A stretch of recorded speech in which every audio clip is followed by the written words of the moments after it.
Welcome back to another episode of The Adversity Advantage. I'm your host, Doug Bopst, and today's guest is Britt Frank. Britt is a licensed psychotherapist. She's an educator and trauma specialist. She received her bachelor's from Duke and her master's of social work from the University of Kansas, where she later became an award-winning adjunct professor. And the occasion for today's conversation is to talk about her new book, The Science of Stuck, Breaking Through Inertia to Find Your Path Forward, to help people get unstuck and live their best lives. So let's get this conversation going and welcome Britt Frank to the Adversity Advantage podcast. Britt, welcome to the podcast. Hi, thanks for having me.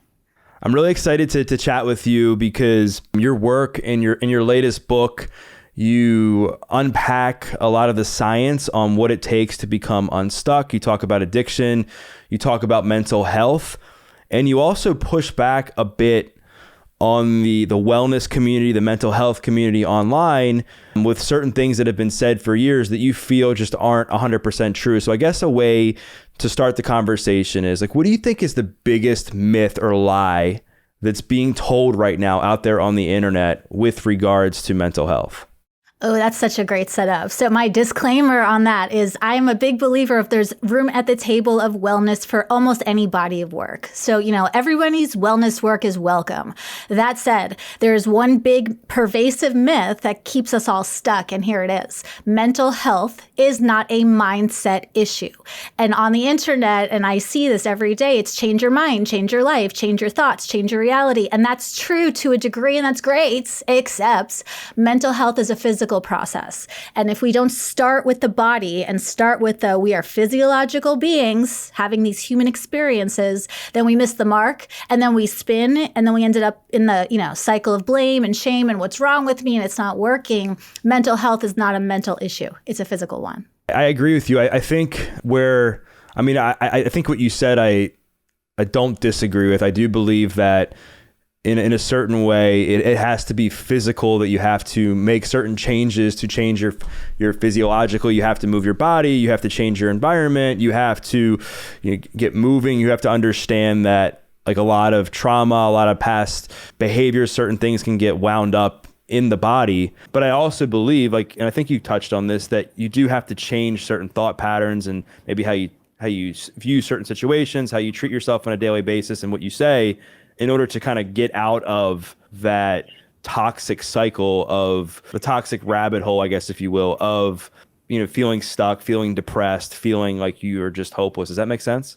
That totally makes sense. And the way we talk to ourselves and the way we think, our self-talk matters, and our thought work and our thought life matters. However, we have these automatic survival functions that basically render all of our thinking completely useless. And we can't access our logic if we're in survival mode, which is physiological.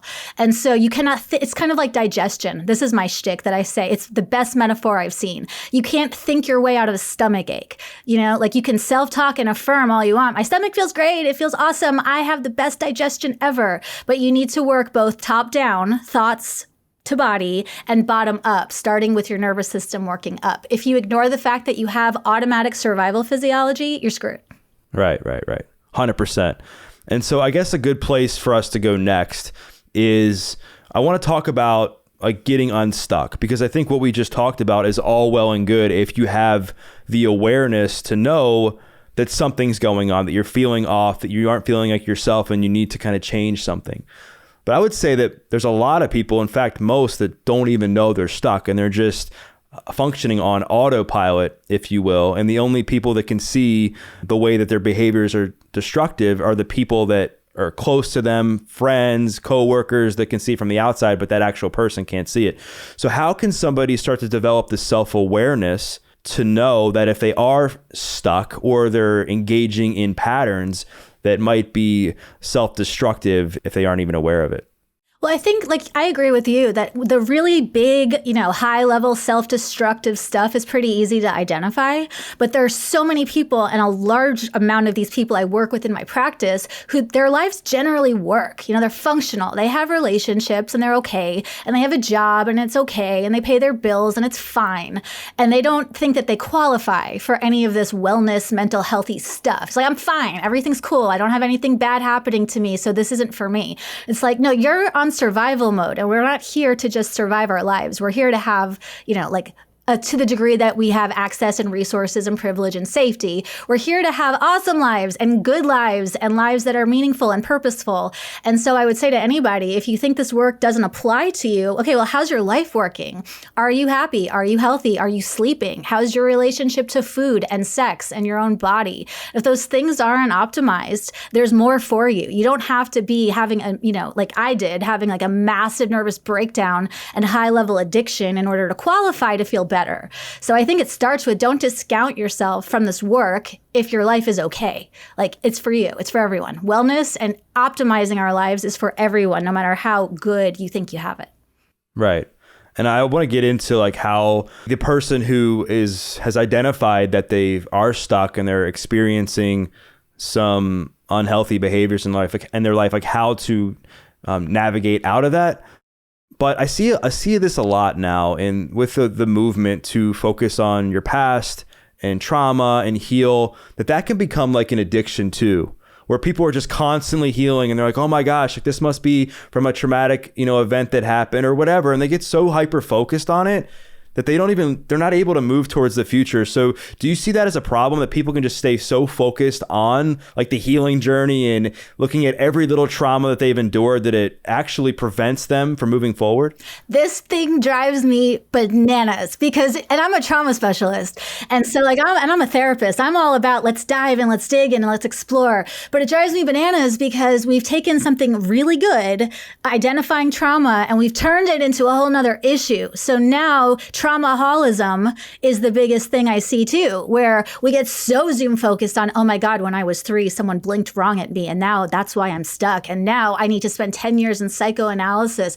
It's like the trauma explanation is just a starting point, and it's an explanation. It doesn't need to be let's go down that hole and dive into the abyss and explore. I'm a trauma therapist and I'm saying this. You do not need to know your story to heal from it. You do not need to explore your story to heal from it. If you want to, that's great, and you can, but identifying every origin of every symptom is not only unnecessary, it's a total waste of time. Our stories matter, and to a degree we need them witnessed and validated, and that's true, but you're so right. We can actually use our trauma work as a way to avoid the work that's demanded of us in the present, which is a whole mindfuck and all of, what? I'm using my trauma to avoid my trauma, but it's a problem. It's a big problem. Right. And it prevents a lot of people from getting like the very thing that they want, which is like security in a relationship, happiness, fulfillment, because they're so focused on every bit of the healing work that they're afraid to step forward and know that like in order to heal, you heal in relationships, right? And many times, right? Absolutely. You heal by taking a chance forward and trying something again that maybe didn't go well the first or second time, and figuring out like, okay, like what's going to be different about this time around, and how can I use what I've learned about myself to make this situation better or exit this situation sooner, depending on whatever the case may be.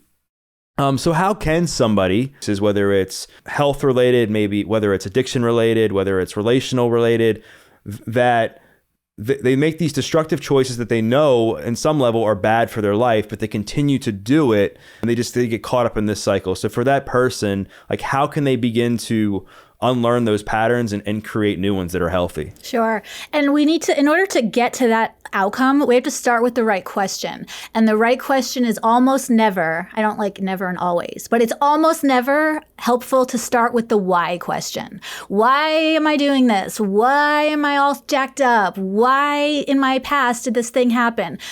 Those are helpful questions to a degree, but you don't walk up to a burning building and ask, why is the building on fire? It's like, what do we need to do to get these people out? We'll figure out the why and the what happens and who started it later. And so whatever the thing is that you feel stuck in, asking, why am I doing this, is actually not helpful. Starting with a what question, what benefit do I have from doing the thing I say I don't want to do? What rewards am I getting from it? And what is needed right now for me to be able to move in that direction? Who are my resources? What are my choices? Not why, and why takes us down that rabbit hole of introspection, which again is useful and helpful and, interesting. But don't ask why, ask what. What do I need? What are my choices? What are my options? And this one is killer. What am I willing to do? Because often, not always, and not for everyone, it's not I don't know what to do. The question is, what are you willing to do? So if you have like I was a drug addict.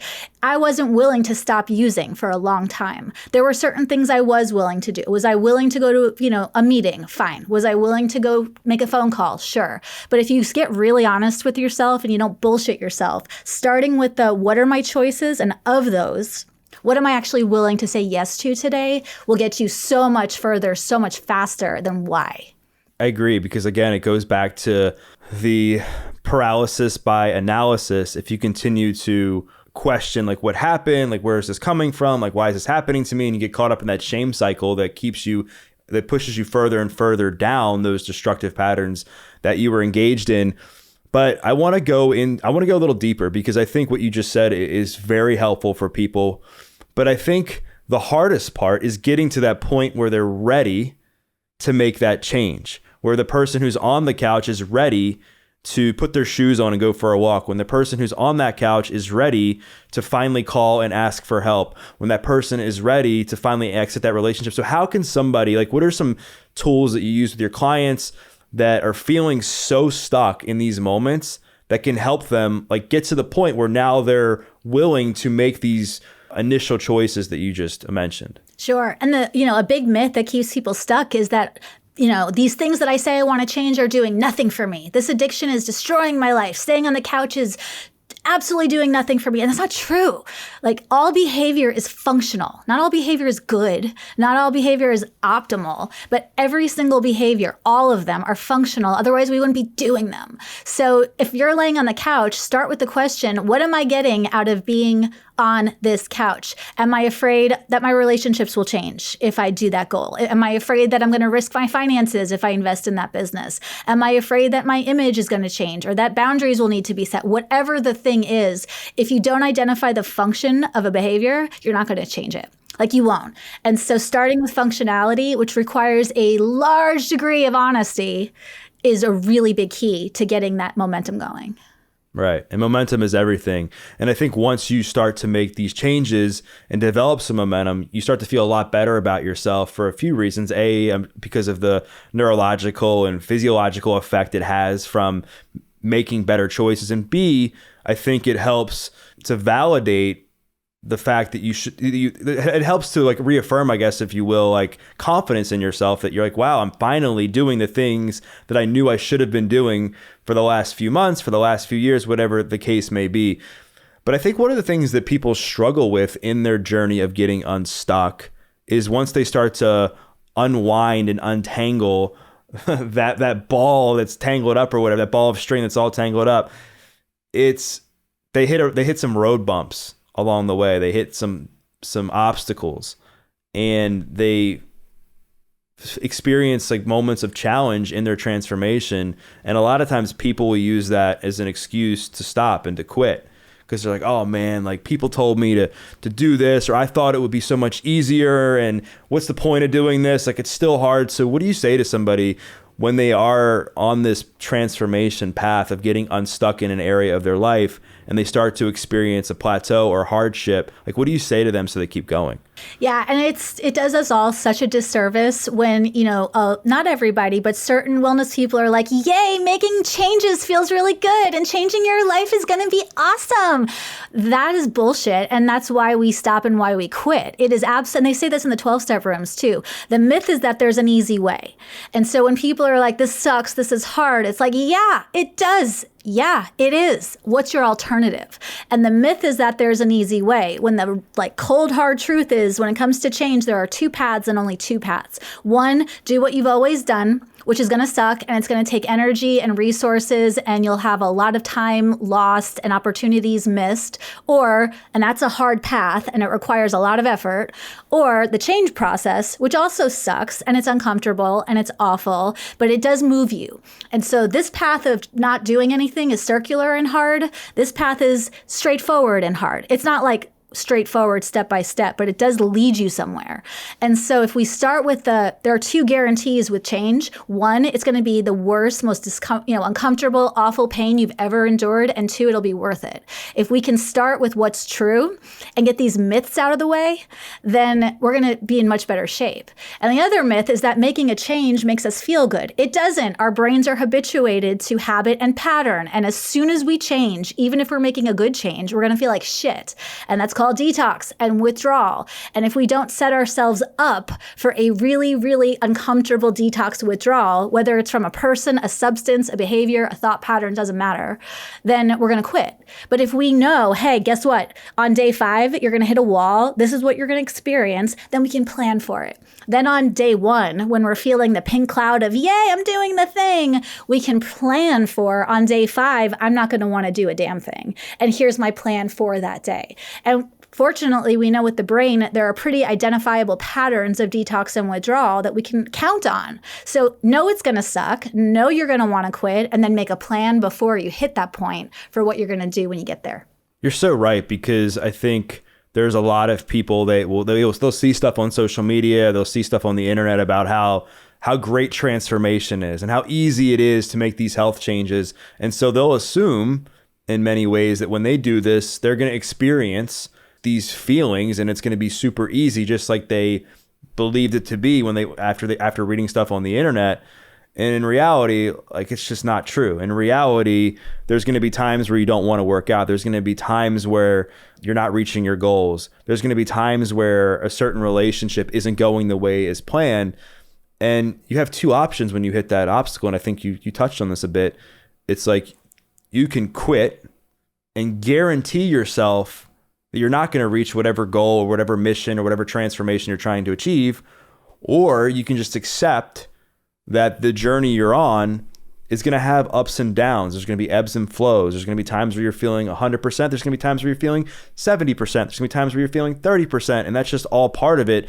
And the important thing is staying consistent, sticking to the fundamentals, adjusting along the way, learning, and it's just not quitting on yourself. And I think this is going to be a great segue into our talk on addiction, because I believe one of the biggest mistakes that people can say in the recovery community is how easy recovery is, and painting this picture of how wonderful it is. And like, don't get me wrong. Listen, getting into recovery is one of the best, if not the best things I've ever done for myself, right? So I want to say that. And I think it is an amazing thing.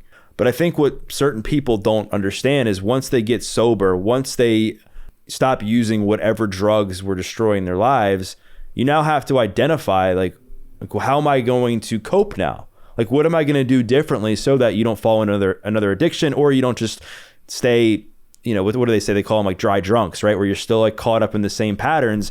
You're just not using drugs. So I want to get your stance on addiction. Like, do you think addiction's a disease? Do you think it's trauma? Do you think it's environment? Like, what's your stance on how addiction is manifested?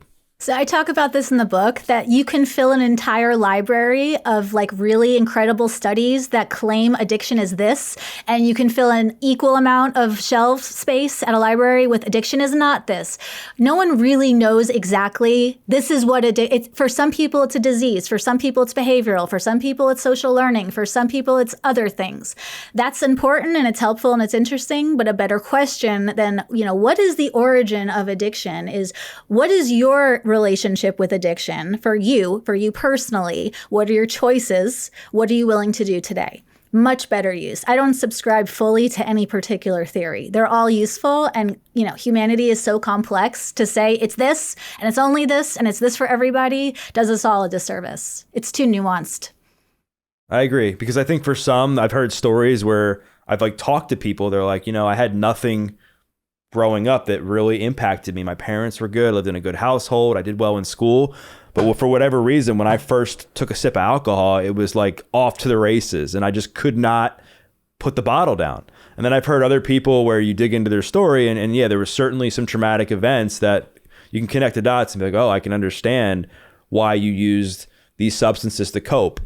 And then there's other people that I've seen where there's this I think there's the environment plays a massive role, where they'll go off to school, or they'll go off and hang out with certain friends, and it becomes their lifestyle where all they do is get high or get drunk, and that's like their thing.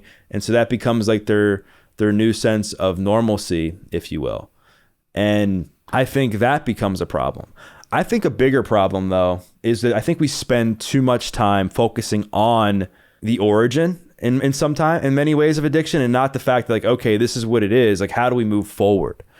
So when it comes to addiction and somebody's heavily addicted to drugs or alcohol or whatever, like, what do you believe is a healthy process for people to not only enter into recovery, but thrive in recovery in such a way that they are moving forward in their life and they're not going back, and they're not risking going back into their destructive patterns? Sure. And I think this is where the good vibes only, just think positive, that school of thought does, regardless of the origin of an addiction. Just think positive will put almost anybody into a state of swirl and maybe relapse and who knows what. Because just think positive takes us out of the reality of how hard recovery is, regardless of why you're addicted. Recovery sucks initially. It's like, I'm glad I did it. Yay now. Shit, crap. Ugh, I hate this. I hate my life then. So if you start with the reality, I am addicted. Okay, why? I don't know. I am. So fine. What am I willing to do? And knowing it's going to get hard. And for yourself, identifying this has a function. I don't know what the function of your addiction was. I know for me, it was a very complex system of avoidance, so I didn't have to deal with certain things. That was what was true for me. That's not true for everybody. Fine. But asking yourself, what is the reality of my situation here? Because if we just think positive, we're lying to ourselves. If we, think, if I just quit, I don't want to quit, it's just recovery is so hard. It is hard, but it's also hard to be addicted to things. So if we can stay really committed to what's true for us, we're going to find our way to those answers. And again, what are my choices and what am I willing to do will get us into momentum a lot faster than what is the origin of this thing. Right. And I think the hardest part of all of this is, like, I think what you said is accurate. Like, you have to determine like what your own reality is in the situation so that you can figure out like how to move forward. Like, just saying, just stop using drugs or just stop drinking or just change this or change that. I mean, if that worked, we wouldn't be where we are today. I think a bigger problem is, especially like with kids, is that drugs like stunt emotional growth, from what I understand, and psychological growth. So some of these kids just don't have the wherewithal to know how to do like this sort of thing, to understand like how to know like what is real and what's not. Like, I think about some of the kids that I've worked with through the years, and a lot of them are just completely unaware of how things are impacting their life. And not just unaware, they are unaware of, or they don't have any idea confidence wise on how to even make that first step to change whatever patterns that they're experiencing or participating in on a daily basis. Are you seeing that too with kids? I am. And it's a lack of information often. I mean, assuming it's not a lack of access to resources and not, environmental oppression or lack of safety, but we don't have the information that's needed. I mean, think if you got into a car and you didn't know how to drive, you're going to sit there and you're going to be like, what do I do? But what's happening with addiction is that people are not learning the fluency of emotional literacy or how to speak the language of the nervous system, or that we have a panic button in our brain, and when it goes off, drugs are going to sound like a really good idea, and here's what happens in your body when you try to quit. If we don't know that there are these processes, then we're going to blame ourselves and we're going to quit and we're going to get discouraged. So giving kids, even young kids up until whatever is age appropriate, information on, hey, here's how your brain works. Hey, you have a brain. And when your brain gets freaked out, it's going to do this. And here's what you can do when it does this. Or if you're sad, here's what sad feels like. We're not taught how to cope with sad, mad. I mean, I was never taught as a kid, where in your body do you feel safe right now? What tells your nervous system that you're not being attacked by a lion? And when we don't have access to that kind of information, we end up in a whole mess.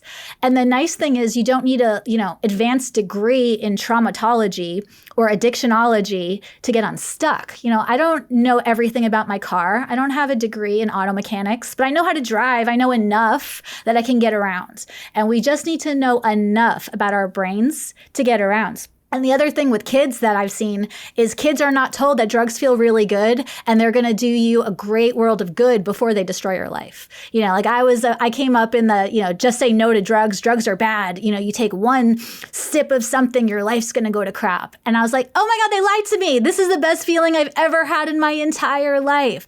So we have to start with drugs feel good, and drugs will do a bang up job helping you cope with your life. And then of course it'll destroy your life. But we have to start with what's true. Telling kids drugs are awesome at first, they feel really good at first, doesn't set them up. That gives them accurate information so they know what they're dealing with when they get there. The lack of information is a huge problem. Yeah, it's a lack of information. And I think it's like a generational thing too, because I think about like my parents' generation and they were kind of taught not to open up about their emotions or what was going on in their life and just to suck it up and just do it anyway. And that, just the tough love works. And now the movement it's kind of the opposite, right? We're taught to share everything on the internet. We're shared that if you're not talking about your emotional health, like you're not cool. Like there's been such a change in dynamic with that. And I think there's importance in both, right? I think obviously, look, I have a podcast where we talk a lot about emotional health. I think there's a lot of importance in that. And I think there's obviously a lot of importance in at times knowing like you got to do the work and you got to look at yourself in the mirror, and eventually no one's going to change you other than yourself. But I think it creates this disconnect between parents and kids now, because parents are used to their one coping strategy and how they were parented, and then kids are growing up in a totally different era. You touched on something that I think it's important for people to understand, and that is this idea of gaining some fundamental understanding of how our brain works and physiologically and what happens. And I think it's important because I believe that therapy is definitely a great asset. But if you go to therapy, let's just say that I would say the average person at most goes to therapy maybe once a week, right? So there's 168 hours in a week. There's 167 of those hours you're spending without a therapist. So you have to learn to self-regulate during the times you're not in therapy. So when you talk about like every person should do their best to gain like a fundamental understanding of how the brain works and everything, like what are some basics that people should understand so that they can know how to self-regulate when they are experiencing emotional discomfort? They can understand like why they're behaving in a certain way or why certain things are happening to them. Like what are some basics? Yeah, and what's crazy is that most therapists are not required to learn anything about the brain. I learned about the brain in postgraduate specialized optional training that I paid a lot of money to do. You can become fully licensed and never hear the word self-regulation, which means if you're going to a therapist that doesn't have this training, you're never going to hear, hey, here's what self-regulation is and here's why it's important. I didn't hear that until I was on like my 10th therapist. I was like, what? Oh, my brain has an on switch and an off switch. It has a gas pedal, a brake pedal, and an emergency brake. If your emergency brake is hit, you're not going anywhere. We call that laziness or depression, but it's your emergency brake, and here's what you do with it. Your brake pedal is your parasympathetic system. It's going down. Here's what that is. Your sympathetic system is your gas pedal. It's going up. But you can really boil it down to you have a gas pedal, a brake pedal, and you have an emergency brake. There are things you can do if you're going too high up to bring yourself down. Sensation, cold, doing push-ups, things like that. There are things you can do to bring yourself up when you're too far down. Again, connection, and we can get into a whole list of, brain hacks. But if you don't know, hey, my brain is stuck on up, you're not going to know that self-regulation needs to go down. If you don't know, hey, my brain is stuck on down, you're not going to know that self-regulation is needed to go up. And the other thing that you touched on, which is so important with parents and kids, is that, and I'd rather us all be talking too much about trauma than not enough, but trauma is an explanation. It's not an excuse. Trauma is a starting place. It is not a unpack your bags and set up camp and live here place. So I can't do my homework because I have trauma and my survival brain is making me watch TikTok for 6 hours. That is not an excuse. I see this with companies too. Heads of corporations really care about their employees. Some of them really care about their employees' mental health, but they're like, I have a business to run. So if they're all in trauma, what am I supposed to do? Trauma explains the behavior. It does not excuse it. And that's a really important thing to know too. Right. And you talked about like understanding our brain and how we can upregulate it, you can downregulate it, and there's going to be certain ebbs and flows of our energy levels throughout the day. And I'm sure that there's certain symptoms of this, and I want to make sure we touch on this, where there might be situations where you need to go talk to like a licensed professional to help you, whether it's medication, whether it's some deeper trauma work. Like, so how do you differentiate between the everyday like anxiety, depression that we all go through as humans, and like when somebody really needs to go seek medical attention? Sure. And that's a tough question because if I think everybody could benefit from coaching, regardless of how healthy you are, how advanced you are. I'm a big, advocate of if you have access to somebody who can coach you on these things, then do it. You don't need to be at rock bottom suffering from high level mania in order to benefit. If you have access to a therapist or a trauma-informed coach and you have the resources to do it, then do it. And if you don't, there are some other things that you can do and some basic pieces of information that can help you. But I don't think everyone needs to be in therapy forever. My goal is not to like hoard my clients and keep them with me. It's like my job is to give you just enough information so you can go and drive your own brain and live your own life so you don't need this. But how do you know when it's time to seek therapy? If you're a danger to yourself or to others, and if your life is, completely going off the rails. But if you have access to a coach, then do it. You're going to save yourself so much time and effort and money, and you don't need to have a mental health diagnosis to benefit. I do so much educational coaching in my practice where it's like, okay, in 2 sessions, I'm going to give you just the high level information so you don't have to read 20 books. Now go do, have at it, and come back in a few months and tell me if you need, a brush up on anything. I love that. I love how you talk about like the importance of proactivity. Like, I think we live in a reactive society in many cases. And I think if you have access, and there's plenty of online tools now, I think too, from licensed professionals that I think people can dive into for whatever way they feel comfortable with, that they can start to do some work gradually over time. So that if they're experiencing these symptoms, that they can, if in a way, if they're able to prevent it from escalating into a worse situation. Yes, and that's worth the lying to themselves. I'm fine. No, you're not fine. It's fine. Go get a tool. Go get a coach. Like, figure it out. It's okay that you're not okay. And one of the other things that I think happens when we are feeling like down regulated, if you, when I feel this way, like I'm a go-getter, I'm an entrepreneur, I have a podcast, I have a training business, and I feel that if I'm not doing something, that I'm just being lazy. And honestly, like I own that, because I know that the other days, the other times like of my life, I'm going to not be lazy, I'm going to be good. But I know you feel a different way with what we say and how we say it about ourselves when it comes to laziness. So what's your take on that? So, okay, lazy is like a moral judgment. It's not actually a reality of what's happening in your brain. First of all, and I'm the same way. I'm like a go, crash. I don't rest. I don't like to do resting. That's a waste of time. It's like we're biological organisms. We need rest. So if you're letting yourself rest, that's not laziness. That is like a biological necessity because you are a human being.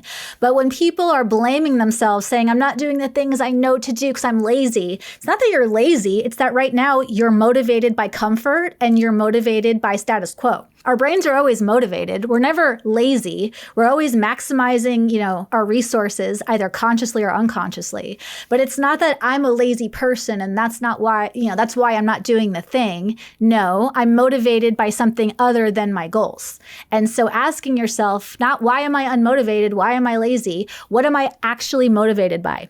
Am I motivated by preserving my image? Am I motivated by staying comfortable? And then ask yourself, well, how true is that? How comfortable are you not doing the thing that you want to do? But lazy is a moral judgment. It is not like a neurological reality.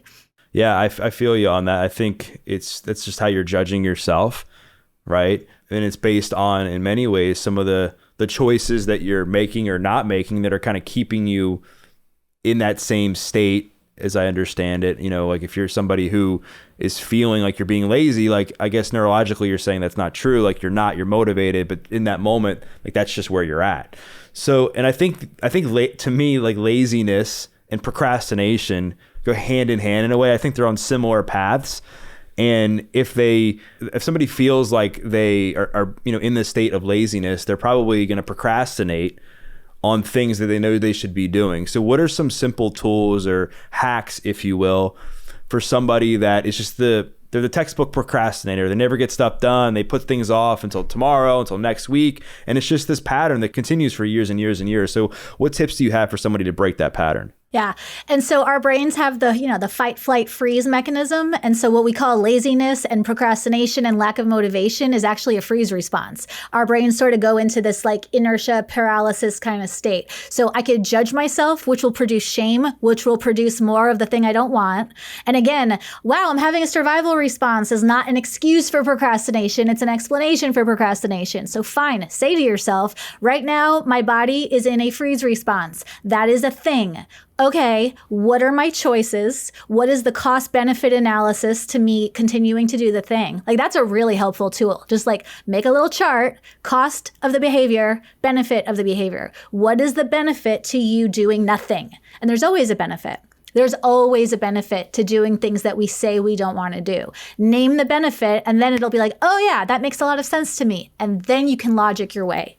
First we've got to like turn the survival physiology off, turn logic back on, and then all that really good mindset, thought work, get up and go and do, and that stuff works once you turn the survival switch off and the logic switch back on.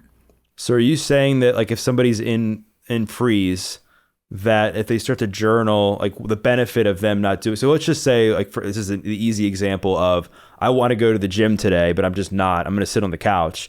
If I write down, the benefit of me not going to the gym and staying on the couch is I'm tired. I don't want to do it. Like I'm going to preserve energy. Like, so what's the step after that? Because I don't, like, to me, like that's what I feel is a benefit in that moment, but in reality, it's not a benefit. Exactly. That's why the cost column is important. And again, this is about getting really honest and not bullshitting yourself. The benefits to staying on the couch instead of going to the gym. I'm tired. I don't feel like it. Okay, that's true. What's the cost? Here are all the things that it's costing me to do this. There are only so many days, and this is true with breaking addiction too. There are only so many days in a row you can be that honest with yourself before you're going to be like, okay, I'm sick of my shit. I'm tired of this. I'm ready to make a change. But when we lie to ourselves, oh, I'll go tomorrow. Oh, like I'm tired today. I'll do it later. No, you're not. Write down the benefits of the behavior, then write down the cost, and do that every single day. Watch how fast you're ready to start making changes. You cannot be that honest that regularly and not be motivated to change. I think another thing that keeps people stuck in their ways is they're trying to seek this level of perfection that just doesn't exist. They're trying to have this pie chart of balance where everything is equal, where I can say, I'm not going to do this because I don't want to cut into my family time. I don't want to cut into my work. I don't want to cut into my free time where I do this thing. I don't want to cut into my social life. And they're like, until I can get it so this pie chart has 8 equal slices, I'm not going to add anything else into my life. And I think that is something that is never going to happen. I don't think we're ever going to achieve total balance. I think there's in my life, I believe that there's certain times where I'm working harder on relationships. There's certain times where I'm working harder on my job. There's certain times where I'm working harder on my health, even though I work out regularly during that time. There's certain times where I'm like, all right, I'm going to turn it up a notch and really achieve this goal. So what's your view on balance? Do you think it exists? And how can somebody make a change that is waiting to make that change until, all the stars align? I am so with you on balance is a myth, another myth that keeps us stuck. Balance is bullshit. First of all, if you are think of a tightrope walker, perfectly balanced, they have no choices. There's no spontaneity. There's no creativity because you're maintaining this perfect equilibrium. All of the things that we say we want, passion and inspiration and, reaching big goals are on the edges. There is nothing in that we say we want that's to be found in this perfectly aligned state of balance. We want the things on the edges. However, that's not sustainable. So instead of going for balance, just think about harmony and am I doing the things I want to do? There are times where I will invest 15 hours, 20 hours a day in my business, but I know in my head, all right, in a couple of weeks, I need to kind of dial that back and then ratchet up this and think of it more like conducting an orchestra than trying to get 8 equal slices of pie, because balance and passion don't coexist and balance and choice don't coexist and balance and a really exciting, fulfilling life don't coexist. So we want to think more of harmony, not so much balance. I'm with you on that. Yeah. And I think obviously individuality when it comes to that. There's some people that I'm sure just the way they're wired and the way their just life happens to add up, that they can have this semi-perfect form of balance where they just seem to have everything aligned. But I think for most people that doesn't exist. And I remember hearing a quote years ago that like life's a marathon, it's not a sprint. What I've learned just in my own experience is that it's neither. I think it's a series of sprints. I think it's like interval training. I think you're just going hard, like you said, and then you're resting. You're going hard and then resting. Because what I found is that in order to live optimally, you have to do that when you're sprinting. You can't just, because I've been there where I constantly sprint, and instead of resting when I want to, I rest because I collapse, right? And that's not good either. And I think it's a really good topic for us to unpack. I'm really glad we unpacked this topic, because there's so many people that struggle to make a change. They struggle to take that first step because they're waiting for everything to become perfect and that they can still achieve or maintain the sense of balance that they hope to have. So I'm really glad we touched on this. One of the other things that I think you hear a lot of people getting stuck in is relationships, and not just like the relationship they're in. Like they end up dating the same person with a different face over and over and over. I mean, I get with me. I mean, I'm single and I'm a bachelor, and I guarantee you, if you ask the people closest to me, if I said I'm going out tonight, they could describe to a T the type of person I'm going out with, right? It's just, I mean, I'm a work in progress in that area of my life, and I'm continuing to do work to help get better every single day in that, because I'm not perfect. So what are some tools you think people can implement for the person that's listening to this, or even for myself, where you end up just dating the same person with a different face, and you're like, why is this happening to me? Why am I getting into a relationship with somebody that it's just the same story over and over again? I'm not going to even attempt to touch your personal stuff, but kudos to you for working it out. So again, that why question will keep you in analysis paralysis. Why do I keep dating the same person over and over again is an interesting trailhead. A better question is, what is it that you want from the relationship? And if we're talking about myths, the whole like fairy tale notion of romance and all of that keep us all stuck. We're not taught, actually, you can design a relationship blueprint that makes sense. I did the whole relations for you. I'll use myself as an example, because I'm dating disaster craziness. So like, I need a lot of space, and I married someone who also needs a lot of space. He's an extrovert, I'm an introvert. And so that works for us, because I can stay home and cave and he can go out and do his thing. But if I had the expectation of it should look like this, because we're taught that it should look like this, that I'm going to be screwed. So rather than why am I dating the same person, it's what is my relationship blueprint? If I'm going to design a relationship that works for me, you're not told you're allowed to have, I hate the term sleep divorce, the whole like sleeping in separate beds for like higher quality of sleep. It's so shamey. It's like, if sleeping in separate beds works for you, then do it. If only seeing each other once a month works for you, do it. And if living in separate cities works for you, do it. Ask yourself, what is the ideal construct of a relationship for me? And that's a much better starting place than why do I keep doing the same thing over and over again? There's reasons you do that, but that's not really a great place to go if you're wanting change. I like how you're offering this path forward for people. This is one of the things that I learned, like with conflict resolution, with when dealing with intimate relationships, and I think this can even work with friendships, is that if you are constantly like focusing on like what's wrong in the relationship and addressing that with your partner or whoever it is that you're trying to improve a relationship, like the person's gonna get defensive. It's just bound to go somewhere that negative, because you're addressing like all the things that aren't working or what you're upset about. But instead, like I learned that if you can say, okay, like this is what I'm looking for, this is where I would like to go in a relationship, this is what I want. Like if you're with me, cool. If you're not, that's cool too. And we can agree on that. And that way you're developing some skills to have healthy conflict resolution. You're sticking true to yourself, and most importantly, you're changing the narrative. You're changing that pattern to go forward. And I think that's an important thing to understand for people, is that you have to change the song on the record. You have to change the narrative in order for things to change. And your expectations. If my expectations of what my partner should do, needs to do, are not in aligned with who they are, then the relationship's going to be a disaster. And so in order to align expectations with reality, you have to know yourself well enough to know, hey, I'm not like for me personally, I'm not a texter. I could never be with somebody that's a text me all day kind of person. That's not my jam. But if I had somebody whose expectation was we stay connected via text all day, we're going to be fighting. So know thyself in relationship first and foremost, and know what you are and what you're not okay with, and then be clear about that so you don't waste time trying to smush people into ill-fitting roles that they're never going to fit into. Right. You touched on like if it works for somebody to see each other once a month. I mean, do you think that people can like really develop like true intimacy if they only see each other once a month? Well, some people might not want true intimacy, and who am I to say that that's wrong? Oh, okay. Oh, no, I know that. I'm just saying. I guess I was talking about like people who are looking to have like a long-term relationship where it could maybe lead to marriage or something like that. If that's what they're looking there are people who are married in that, like if you have two avoidantly attached people together and they've been single forever. Let's say you've got two 45-year-old, people that have never been in a serious commitment. Neither one of them has any interest in doing relationship work or therapy work. They want to see each other once a month, have amazing sex, and then maybe be friends the rest of the time. Like that wouldn't work for me, but that can work. And so really getting honest with not every relationship needs to be this deep soul connecting, you're my best friend and you're my everything. Like there's a large array of relationship iterations. Pick which one works for you. And for some people, having infrequent contact with their spouse actually works. It wouldn't work for me. It might not work for you. But who am I to say that that's wrong?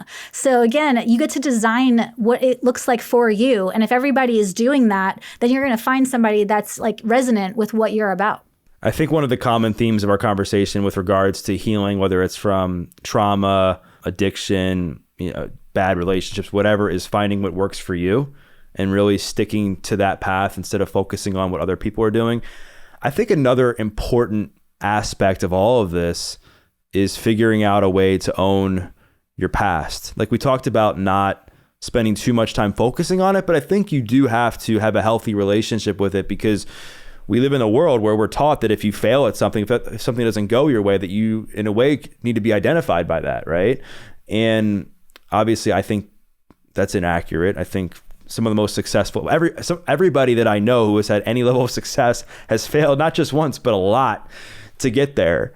So what steps can somebody take? I just think about somebody who's listening to this, that they're afraid to get into this relationship or take this chance because they're so caught up in all the things that have either happened to them in the past or all the things that they've done to others in the past. That's a fair question. And again, not needing to dive into the past doesn't mean you can ignore it. And this goes back to what's true. You don't have to go, like I can't even remember half of my childhood, but that doesn't mean I don't identify, hey, there were some really suboptimal things and they impacted me. And here's what that impact looks like now. So it might be that I get really, avoidant in a relationship and I get scared and I run and I, quote, sabotage and all of the things.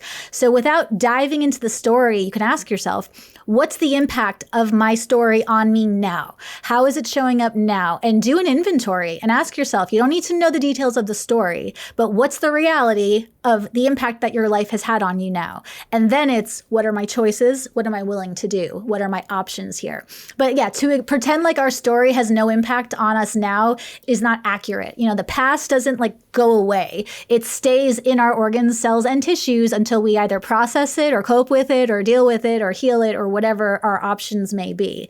And so asking yourself, what's the impact of my past on me now? What are my choices? And then go from there. I love these self-awareness tools that you're talking about because I think it's important for people to get aware and gain some understanding of what it is they're doing, what it is they're thinking, how they're behaving before they're able to take those steps to move forward and really developing this new sense of reality about what is actually going on right now. I think one of the other things that keeps people stuck is future tripping. Is they're thinking so far into the future, like, oh my gosh, I'm not going to get into this relationship because it's not going to work out. Like none of my other relationships have worked out, or I'm not going to start this health journey because how am I going to lose 50 pounds? Like I've never been able to do it before. I can go on and on with these examples. Like what are some ways that you teach people, or maybe it's in your book, that can keep people in the present moment so that they're not focusing so much on the future, that it prevents them from just doing the necessary things on a daily basis. I love that you asked that, because this is my favorite, hack tool technique, and it's the easiest one to do. And it's the one people push hardest against. Count the wins, the little ones. Everyone is very quick to discount their little wins. Well, yeah, I took a walk, but I didn't go for a run. Well, yeah, I cooked dinner for myself, but then I ate McDonald's the next day. Bank every single one of those little tiny wins. And that's not lying to yourself. And that's not like shining up something bad. It's the faster you start counting the little wins that you're already getting, the faster they compound and the more progress you're going to pick up. And so if we shame ourselves to, yeah, I took a walk, but I didn't go for the 5-mile run. Great. Now you've rendered yourself inert, because that self-talk is going to produce, stress hormones that's going to render you even more inert. So yay, I went for a fucking walk. Go me. I rule. Make it huge. Make it big. Don't discount it. There's like neurological research to back up that celebrating actually amplifies our ability to respond and to mobilize and to get up and do. Like, it sounds insane, but like, celebrate the crap out of the tiniest of your wins and watch how fast they compound. Like, no one ever believes me. And this isn't my opinion. This is just like people way smarter than me have researched this. Start naming your wins. Name them, bank them, own them, celebrate them, and watch how fast they start adding up. Like, it's horrifying how simple that is, but it's actually true. Well, it's funny you said that, because this is something that I push all the time with everybody that I work with, even my own training clients, because my tagline, like, if people were to say, like, what's the one quote that they've heard me say the most throughout the last 10 plus years, it's been, remember how far you've come, not how far you have to go. Like, that is it, right? Because I think when you focus on what you don't have, the things you haven't done, or the money you haven't made, or the relationship, whatever you don't have, like, life's gonna be pretty crappy, because you're gonna be thinking about like what you don't have, and it's gonna feel so empty and lonely. But if you look at what you have done, and if you really dig into that, specifically like during some of the hardest times when you don't see any light, I think you'll be surprised at the amount of light it does give you when you're leaning in to these small wins that you have had. The last thing I guess I want to talk to you about, it kind of goes in line with future tripping a bit, and that's the idea of self-sabotage. And I know you kind of have a different opinion than most on the idea of self-sabotage. So if you could explain, like, what actually, when people say they're self-sabotaging, like, what's actually going on, and how can they unlearn the relationship they have with that word and create something that is healthy so that they can get unstuck? So they can stop doing the thing. So like, the phenomenon of self-sabotage is real. Yes, we all do things to, burn down our lives. I get that. But the word sabotage is not accurate. And in order to make these behavioral changes, we have to use accurate language. The shamey, blamey language keeps us all stuck because reasons. So it's not sabotage. When we do things to undermine ourselves, we're trying to protect ourselves from some perceived threat, whether, again, it's relationships changing, or people not liking us, or people thinking we're egoic, narcissistic assholes, or whatever the case may be. Self-sabotage is a suboptimal effort at self-protection. So if you start there, well, that's stupid. Why do I need protection? Well, that's a great question. Well, why do you? Let's get honest with yourself. What's going to change when you achieve your goals? Really, do an inventory. What is going to have to change? What relationships are you going to have to let go of? What people are you going to have to leave behind? What things are you going to have to leave behind? So if we start with, I'm sabotaging myself, I suck, you're going to stay completely immobilized. If it's, okay, I'm protecting myself against this thing I think will happen, now I can bring my thought, my logic work back online and really evaluate with this question. Okay, how true is it? For some things, it might be true. Yeah, you're going to have to leave that relationship if you get healthy. But the next question is it worth it? And the answer is almost always yes. Yes, it is. But we have to dive beyond the I'm sabotaging, I suck, to I'm self-protecting. There's a reason. Let's examine it and figure out, does that make sense? And if not, then we can use the thought work to change it.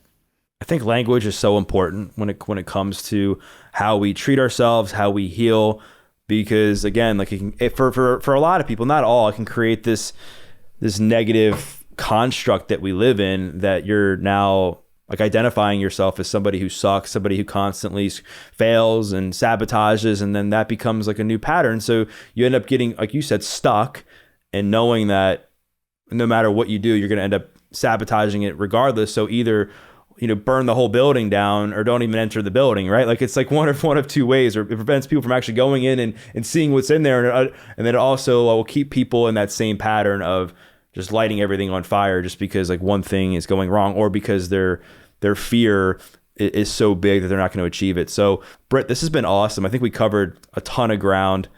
I feel like we could go like 3 hours on this stuff, but for the sake of time, I think this is a great place for us to close our conversation. So if people want to connect with you, if they want to learn more about your work, I know you have a new book out called The Science of Stuck. Like, where can people connect with you if they're interested in buying your book or following you on social media? Yeah, so I'm on Instagram. It's just my name @Britt Frank, and Britt has 2 T's. And the book is wherever books are sold. And you can find more information about me at my website, scienceofstuck.com. Amazing. Well, I'll make sure to get that stuff plugged in the show notes. And for those listening, what I invite you to do is to share a takeaway. Maybe it was something that Britt said with regards to addiction and her view on that. Maybe it was something that she just said with regards to self-sabotage. Maybe it was something that she said about relationships. Whatever it was, tag Britt, tag myself, because we'd love to hear your feedback. And we once again thank you for listening to this episode of The Adversity Advantage. I'm your host, Doug Bopst, and we'll see you next time.